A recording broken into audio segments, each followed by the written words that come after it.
पौराणिक मान्यताओं के अनुसार चैत्र शुक्ल पक्ष की एकादशी को समस्त पापों का नाश करने वाली एवं सर्व मनोकामना सिद्ध करने वाली माना जाता है। इस एकादशी को कामदा एकादशी के नाम से जाना जाता है। इस तिथि पर भगवान विष्णु की उपासना करने व व्रत कथा सुनने मात्र से जातक की हर इच्छा पूर्ण होती है। कथा प्राचीन काल की बात है। एक नगर था भोगीपुर। इस नगर में पुंडरीक नामक राजा राज्य करता था। पुंडरीक के शासनकाल में ये राज्य सभी प्रकार के ऐश्वर्य व वैभव से संपन्न था। इस नगर में अनेक अप्सराएं, किन्नर और गंधर्व रहते थे। ललिता और ललित नाम के गंधर्व दंपत्ति भी उनमें से एक थे। इन दोनों पति पत्नी में आपस में इतना गहरा प्रेम था कि यदि दोनों क्षण भर के लिए अलग होते तो व्याकुल हो उठते। एक बार राजा पुंडरीक की सभा में ललित का गायन चल रहा था। जब ललित सुर लगा रहा था तभी अचानक उसे अपनी प्रियतमा ललिता का स्मरण हुआ, जिससे वो व्याकुल हो उठा। इससे गायन के दौरान लय में त्रुटि हो गई। तभी कर्कट नाम के नाग ने ललित की मनोदशा भांप ली और राजा पुंडरीक को गायन में त्रुटि होने का कारण बताया। ये सुनकर राजा कुपित हो उठा और बोला, अरे मूर्ख, तू मेरे सम्मुख होकर अपनी स्त्री का ध्यान कर रहा है। जा, अपने इस कर्म का फल भोग। मैं तुझे राक्षस योनि में जाने का श्राप देता हूँ। राजा के श्राप के परिणाम स्वरूप ललित उसी क्षण महाकाय राक्षस बन गया।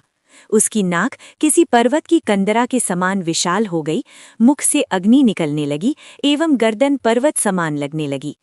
राक्षस योनि प्राप्त करने के पश्चात ललित का शरीर 8 योजन का हो गया।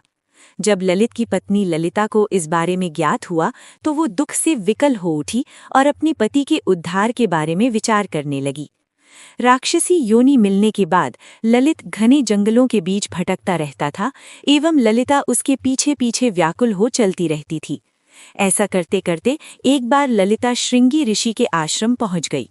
वहां पहुंचकर उसने मुनिवर को अपने पति को मिले श्राप के बारे में सब कुछ विस्तार से बताया और उनसे इस राक्षस योनि से मुक्ति पाने का उपाय सुझाने का आग्रह करने लगी।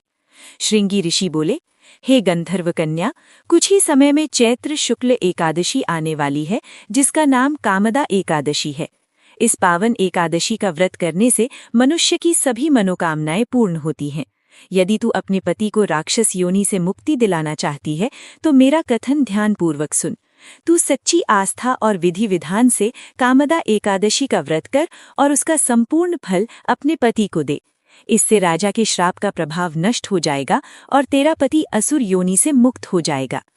मुनि के आदेशानुसार ललिता ने चैत्र शुक्ल एकादशी आने पर सच्चे मन से व्रत के नियमों का पालन किया और द्वादशी को ब्राह्मणों के सन्मुख अपने व्रत का फल अपने पति को देती हुई भगवान विष्णु से विनती करने लगी, हे जगदीश, मेरे इस व्रत का फल मेरे पति को प्राप्त हो जाए और वो इस राक्षस योनि से मुक्त हो जाए। कामदा एकादशी का पुण्य फल पति को देते ही ललित राक्षस योनि के मुक्त होकर पुनः एक सुंदर गंधर्व बन गया और दोनों विमान में बैठकर स्वर्ग लोक चले गए।